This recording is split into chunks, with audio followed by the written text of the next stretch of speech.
Okay guys, it's time for me to start laminating some curved layers. This is going to be fun. I've done some test pieces, but I haven't done it with CA glue before. So let's get started. Let's see how this goes.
Okay, so I think I've got this down pat. We're going to lay the glue out on here. We're going to put this in place and use the two middle datum screw holes to secure it down. And then it's really just a matter of putting it in alignment at either end and getting enough clamping force spread out on it that there's as minimal gap as possible. Then once we've done that, we can hit it with activator, and that's going to set very quickly. But until then, because of our gel glue, we've got a little bit of working time, which should be good. I love that, how there's a join there, but you can't even feel it when you run your finger across it. That digit deleter works very well.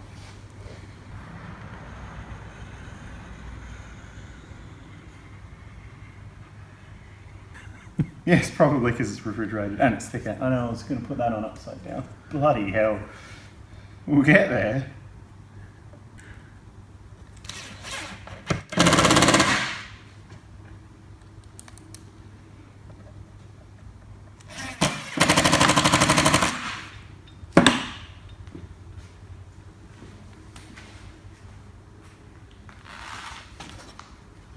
So it's just a little bit skew if we're going to pull it back in that direction.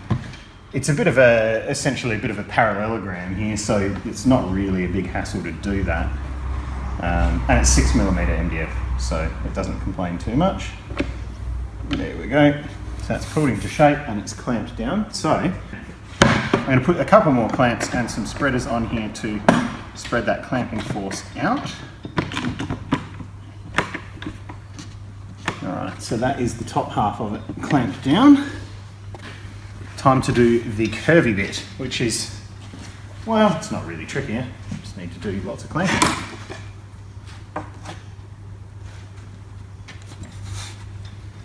Check that it's pulling down evenly, which it more or less is. And then I'm going to clamp this end to get it in alignment and then clamp along its length to clamp it down evenly. Excellent, that was nearly in alignment, not quite, but nearly.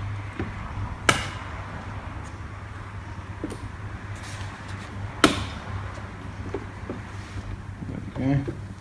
So there's a little bit of a bow there that we're going to have to clamp down as well.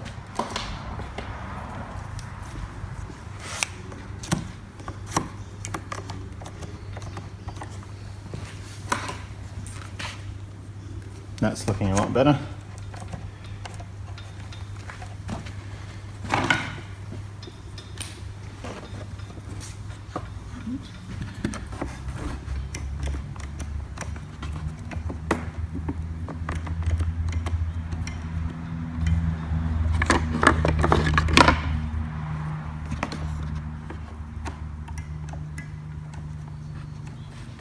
Alright, so I've got a bit of glue oozing out everywhere, which means that we're making good contact.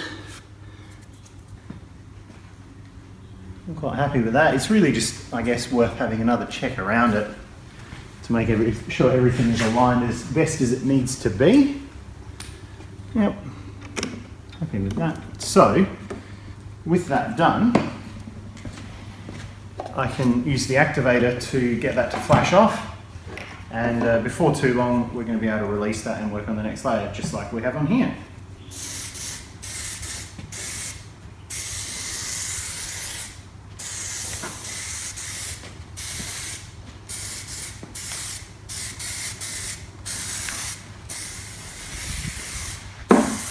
This is the beauty of using the thicker glue, is you do get your working time, but with the activator you've still got a very fast cure time as well. It's the best of both worlds. So, excellent. Oh, hello, it's voiceover Callum here. Gee, didn't that work out well?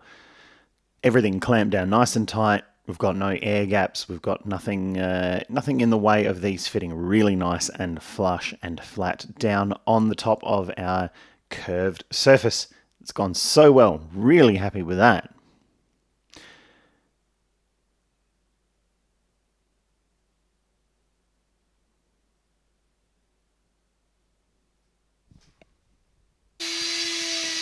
So I thought I would just stack flat layers of timber straight on top of my work and then trim them out one by one. You can see me doing that here. I've just laid a piece of 6mm, glued it and clamped it down, and now I'm cutting it out to suit. As it turns out, I didn't keep doing things that way, but I'll explain why in a little while. For now, this is certainly the process I used for each layer. It's just that I didn't necessarily leave a whole sheet of MDF on there when I did so.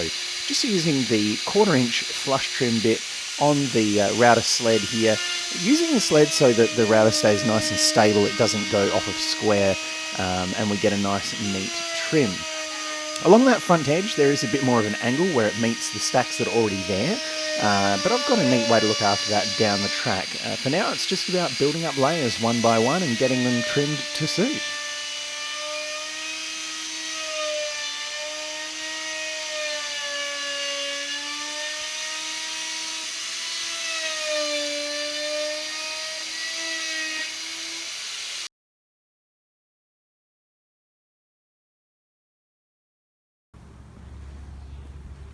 Alright, here's the sit rep so far.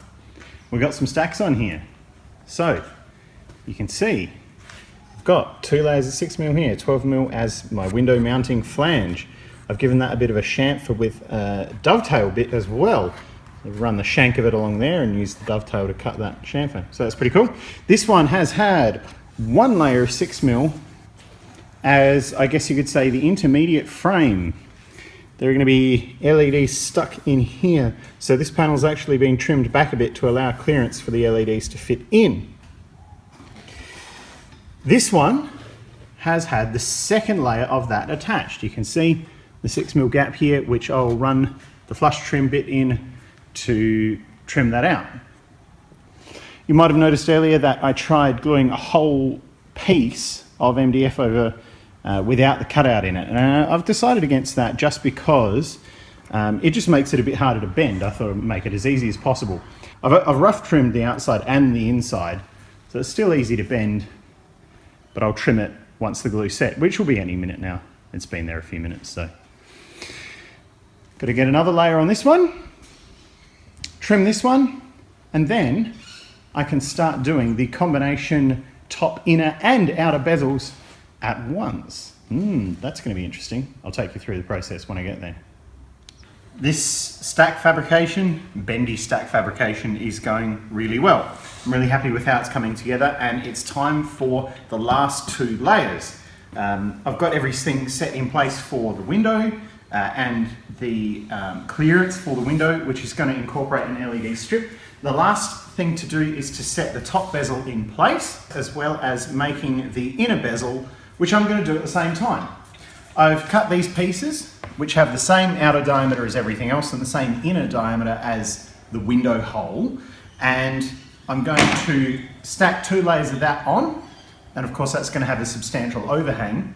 I'm then going to use the 1/4 inch flush trim bit to cut that to size, but also the inner edge of that is going to become our bezel, inner bezel. So time to do that last stage.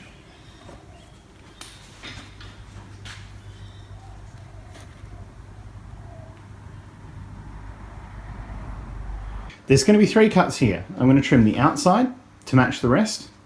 I'm going to trim the inside to match the lay beneath it. And then I've got to do something a little bit more tricky. I've got to drill a 1/4 inch hole through which to feed the router so that I can copy the layer below the bezel and separate this into inner and outer bezel with a 1/4 inch gap in between. So watch as I do those 3 passes laid out, hopefully to give us exactly what we need. Now, it might not be immediately obvious why I want a 1/4 inch gap between the inner and outer bezel when I use this 1/4 inch router bit to cut the 2 apart. Well, I'm using LED strips in between these 2 pieces to have a strip of light around the box. And I'm going to be using clear acrylic plastic as my diffuser for those LEDs. So that's going to fit inside that gap. And you combine the thickness of the acrylic with the thickness of the 2 layers of vinyl that are going to be on that edge trimming those pieces. And it just so happens that I've chosen the right materials, that a 1/4 inch gap is perfect, and that'll fill up really nicely once it's been trimmed and that diffusing acrylic is in place. Yes, that did take a little bit of careful planning during the design stage, but of course that's the point, and it's working out really well. So, having drilled that 1/4 inch hole, I'm gingerly lowering the router in and running that around the inside edge, and you'll be able to see in a moment that, yes, look at that, we have got 2 pieces separated by a 1/4 inch cut. Fantastic, that's exactly what I was after.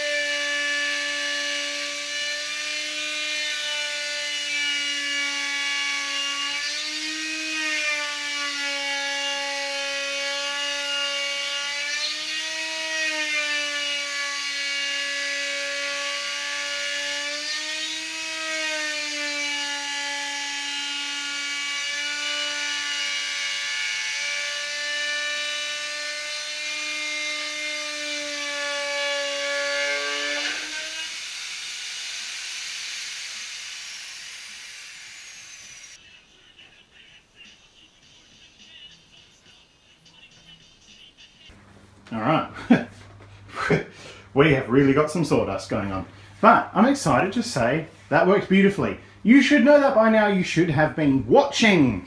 This has a curve. It has a flange to bolt in the window. It has space for an amplifier, and it has inner and outer bezels. You can actually see that has a curve on it, just like we need it to, because that's the way we set it. And it fits in there. Obviously, that's not sitting at the right height, but it is in there. And I'm glad about that, because you really only get one shot at that. If the bit wonders, if the router bit wonders, it's all over. You've really got to do it again. You could damage one or both pieces pretty easily.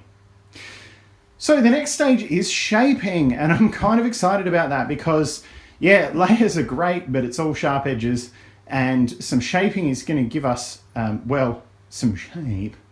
And I'm really excited about starting to give this stuff a bit more definition, a bit more flavour, a bit more smoothness by shaping. The XLVT from 12 Volt Tools is what we're going to be using to shape the outside, sometimes known as a rocket bit. That's going to be shaping the outside, as usual, on the router sled, as usual, making dust all over the fab room. And then we're going to use a selection of chamfers and roundovers to do the inside. And of course, we're going to need to do this inner bezel separately. Oh, so a little bit of work still to go, but I'm pretty keen about that. So let's get into it. So here we are, shaping.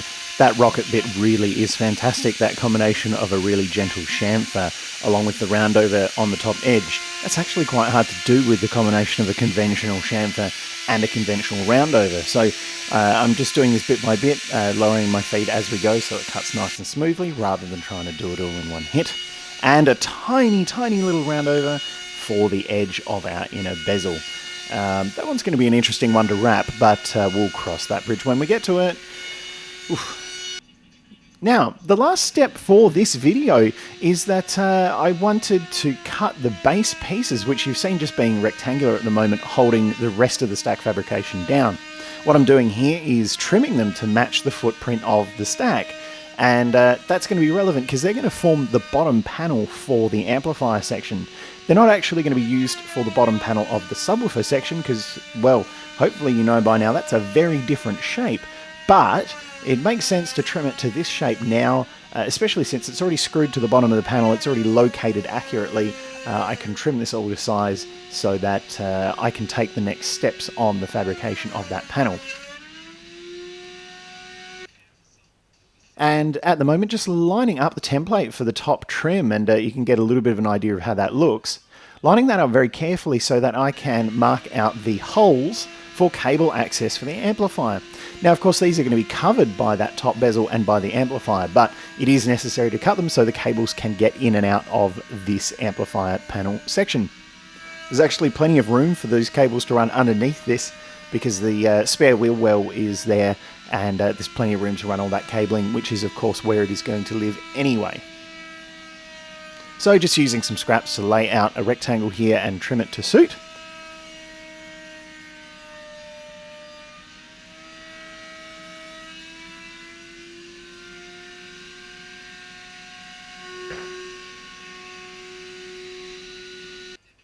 And then, of course, we can copy that onto the other one, which the other bottom panel has been trimmed to shape on the outside. So we're just going to copy those cutouts to the inside as well.